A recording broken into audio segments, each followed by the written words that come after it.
गुरु और 3 शिष्यों की कहानी। एक समय की बात है, एक आश्रम में 3 शिष्य रहते थे। तीनों ने अत्यंत मेहनत से अपनी शिक्षा संपूर्ण की। तत्पश्चात तीनों शिष्य गुरुदेव के पास गए और बोले, गुरुदेव, अब हमारी शिक्षा संपूर्ण हो गई है।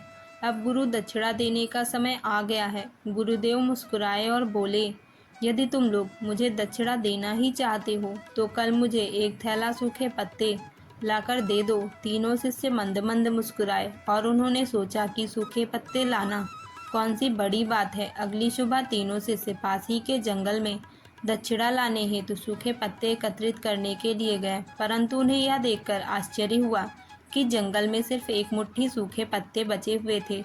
यह देखकर वे तीनों बहुत परेशान हो गए। उन्होंने सोचा, अब गुरुदेव को दक्षिणा कैसे देंगे। तभी सामने से एक किसान आता हुआ दिखाई दिया, जिसने एक थैले में बहुत से पत्ते लिए थे। उन्होंने उस किसान से आग्रह किया कि भाई, हमें भी सूखे पत्ते दे दो, हमें इसकी बहुत आवश्यकता है। किसान ने कहा, यह पत्ते मैं अपने जीवन यापन तथा घर पर भोजन पकाने के लिए ले जा रहा हूँ, मैं आपको यह नहीं दे सकता हूँ। परंतु हाँ, पास के गांव में सेठ जी रहते हैं, उनके पास सूखे पत्तों से दोने बनाने का कारखाना है, शायद वह आपको सूखे पत्ते दे सकें।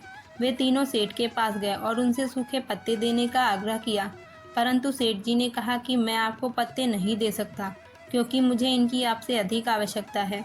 मैं इन सूखे पत्तों से अपना कारोबार चलाता हूँ, मुझे क्षमा करें। वे तीनों शिष्य अत्यंत परेशान हो गए। उन्होंने बहुत लोगों से पूछा तो पता चला कि पास में ही एक बूढ़ी दादी रहती हैं। वे सूखे पत्ते एकत्रित करती हैं, हो सकता है उनके पास से मिल जाएं। तीनों बूढ़ी दादी के पास गए और उनसे सूखे पत्ते देने का आग्रह किया, परंतु बूढ़ी दादी उन सूखे पत्तों से औषधियाँ बनाती थी, तो उन्होंने भी मना कर दिया। अब तीनों शिष्य निराश होकर आश्रम लौट आए और दुखी मन से गुरुदेव को सारी बात बताई कि वे उनकी दक्षिणा लाने में असफल रहे। तब गुरुदेव ने कहा, मेरे बच्चों, मुझे दक्षिणा की अभिलाषा नहीं है। मैं तो तुम्हें बताना चाहता था कि इस दुनिया में किसी भी चीज़ को छोटा नहीं समझना चाहिए। छोटी से छोटी चीज़ का भी अपना महत्व होता है। आज शिष्यों को पता चल गया था कि जिन चीज़ों को हम बहुत छोटा समझते हैं, वास्तव में उनका भी अपना एक स्थान होता है। दोस्तों, आपको वीडियो कैसी लगी? अगर पसंद आई है तो वीडियो को लाइक, शेयर और चैनल को सब्सक्राइब कीजिए। धन्यवाद।